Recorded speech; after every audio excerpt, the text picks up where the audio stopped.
ಜೈಲಿನಲ್ಲಿ ಇರುವಂತಹ rapist life style ನೋಡಿದ್ರೆ ನಿಜಕ್ಕೂ ನೀವು ಒಮ್ಮೆ ಶಾಕ್ ಆಗೋದಂತೂ ಗ್ಯಾರಂಟಿ. ಜೈಲಿನಲ್ಲಿ ಉಮೇಶ್ ರೆಡ್ಡಿ ಬಿಂದಾಸ್ ಆಗಿ ಲೈಫ್ ಅನ್ನ ಲೀಡ್ ಮಾಡ್ತಾ ಇದ್ದಾನೆ. ಹೆಣ್ಣು ಮಕ್ಕಳ ನಿದ್ದೆಗೆಡಿಸಿದಂತಹ ಉಮೇಶ್ ರೆಡ್ಡಿ ಕೈಯಲ್ಲಿ ಮೊಬೈಲ್ ಕಾಣ ಸಿಕ್ಕಿದೆ. ಎಕ್ಸ್ಕ್ಲೂಸಿವ್ ಡೀಟೇಲ್ಸ್ ನಿಮ್ಮ ಗ್ಯಾರಂಟಿ ನ್ಯೂಸ್ ಬಳಿ ಇದೆ. ಉಮೇಶ್ ರೆಡ್ಡಿ ಕೈನಲ್ಲಿ ಮೊಬೈಲ್, ಸೆಲ್ನಲ್ಲಿ ಮತ್ತೆ ಟಿವಿಗಳು ಕೂಡ. ಹೇಗೆ ಸಾಧ್ಯವಾಯಿತು ಇದೆಲ್ಲವೂ ಕೂಡ?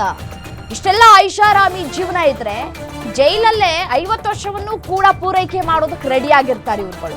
30 ವರ್ಷ ಶಿಕ್ಷೆಗೆ ಗುರಿಯಾಗಿ ಜೈಲಲ್ಲಿ ಇರುವಂತಹ ರೇಪಿಸ್ಟ್ ಉಮೇಶ್ ರೆಡ್ಡಿ, ಜೈಲಲ್ಲಿ ಬಿಂದಾಸ್ ಆಗಿ ದಿನವನ್ನ ದೂಡ್ತಾ ಇರುವಂತಹ ಉಮೇಶ್ ರೆಡ್ಡಿ ನೋಡಿ, ದೃಶ್ಯದಲ್ಲಿ ಗಮನಿಸ್ತಾ ಇದ್ದೀರಿ.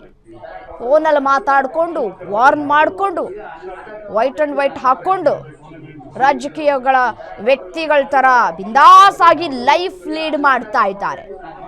ಫೋನಲ್ಲಿ ಮಾತಾಡಿಕೊಂಡು ಇವ್ರುಗಳಿಗೆಲ್ಲ ಶಿಕ್ಷೆ ಬೇರೆ.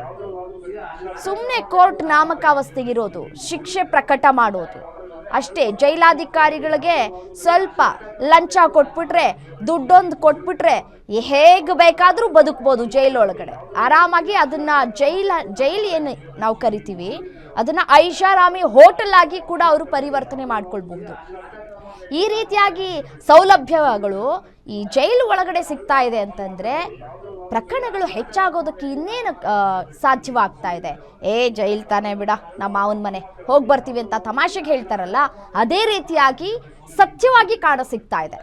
ಡೆಡ್ಲಿ ರೇಪಿಸ್ಟ್ಗೆ ಇಂಥ ಸೌಲಭ್ಯವನ್ನ ಯಾರು ಕೊಟ್ಟವರು ಅಂತ ಹೇಳಿ.